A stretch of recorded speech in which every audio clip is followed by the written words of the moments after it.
And this is for individuals in our church or individuals that you know maybe that have been through sexual abuse or assault.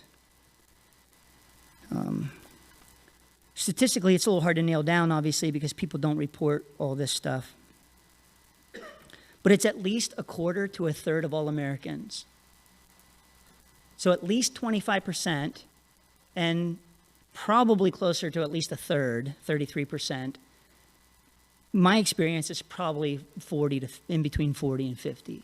Just anecdotally, my stories, what I see. Maybe my context is a little bit more tilted in that direction, but at least a quarter, probably closer to a third.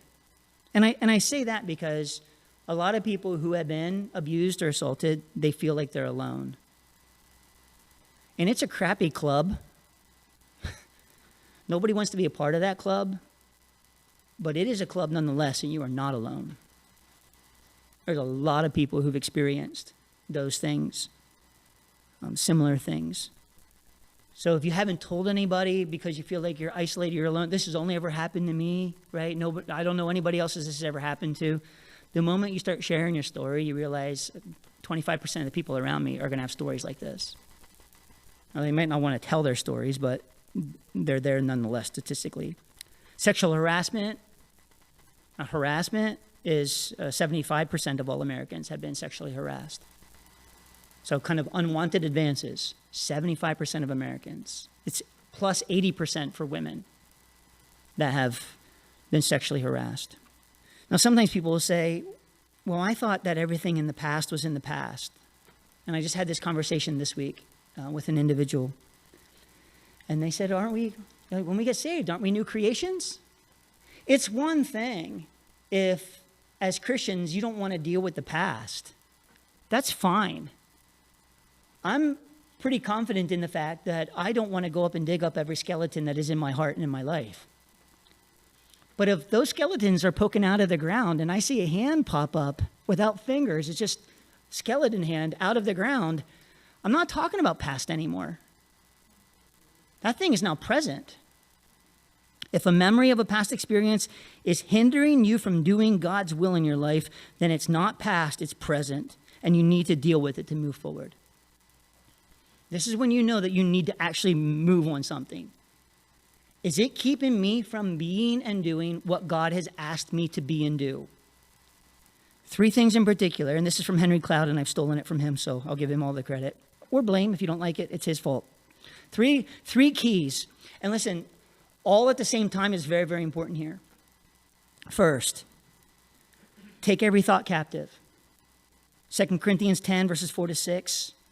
You cannot abdicate the responsibility of fighting the battle in your own head. If it's your head, you got to fight the battle. That is your responsibility, not somebody else's responsibility to do it for you. Your counselor can't do that. Your husband can't do that for you. Your friend can't do that for you. You have to be willing, and it's a fight. At times it seems to rage, and then it dies down for a little while, and it rages back up and dies down for a little while. I guess that's how life goes. But dealing with what Henry Cloud calls your automatic thoughts, right? Taking your thoughts captive, that's your responsibility. Now, if you only do that, you'll burn out in like 30 days or less, and then you'll quit. Second thing you need a support group. You need a safe place to be you without judgment. You need a safe place to be you without judgment. In Body Keeps the Score, he told the story of crisis counselors who went to the World Trade Center when the towers had just fallen. And they rushed in there, with the fire department and the police force. The counselors come in right there. And when the counselors counseled people at the base of the towers, like right on the spot, they actually felt like the sooner you could get them talking about it, the better off it would be. And what they found out is that it was actually backfiring. That people who talked about it at the base of the towers took longer to heal, and sometimes so entrenched their experience, never healed at all. And the reason is you can't start this process until you feel safe. If you're still being victimized, you can't get healed. You can't get helped if you're not safe. So you need people who will guard you and protect you and make you safe and beat up all of the bad people who are not making you feel safe. You need a support group. But listen, that alone can be harmful. If you have a support group alone who are validating you in your hurt, but you're actually not getting any better from the hurt, what you're doing is you're entrenching the trauma. The more you talk about the trauma without it getting better, the deeper the ruts of the trauma become in your heart and your mind. These groups are great as long as they're offering support, in addition to the person getting professional counseling. They actually work against the person if the person only comes and shares, gets validated, and then goes back and keeps doing the same thing. Right? They actually validate it in a negative way. For us here in this church, we use Journey Group. Big supporter of Journey Group, Guide Springs, like the Journey Group models. Journey Group is a support group. Journey Group is not counseling. Journey Group without counseling is harmful. It ruts the trauma. It deepens the trauma ruts. Because you tell your story, you get validated by the people who say, hey, we hear you, we believe you, and we're here supporting you. You can be completely yourself and supported, which a support group needs to be. But if you don't get better, then all you're doing is you're deepening that trauma in your life, and you're going to keep falling back into those ruts. So take your thoughts captive is number one.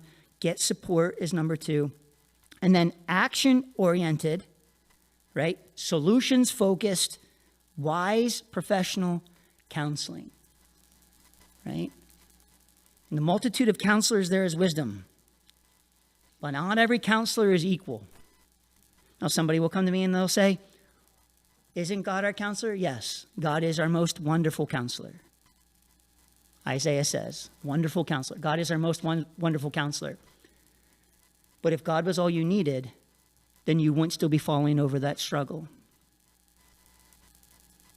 Right? If God was all you needed, then it wouldn't be there anymore. If you were, in fact, a new creation, that thing wouldn't be stumbling you and popping up and tripping you up anymore. The fact that it keeps exposing yourself is that God is showing you. He's letting you know there's something here to deal with. We got to go get it dealt with. God has been so faithful to so many of us who've been through this. You can come through on the other side, and somehow or another, I only say this because this is my experience. Somehow or another, on the backside of the healing, you will be a healer in a way that you could have never been if you hadn't gone through that. And as a result of going through it, you'll recognize that God works all things together for the good of those who love him, who are called according to his name. And even that nonsense, even that garbage and that painful experience can in some ways make us better in the long run by God's grace.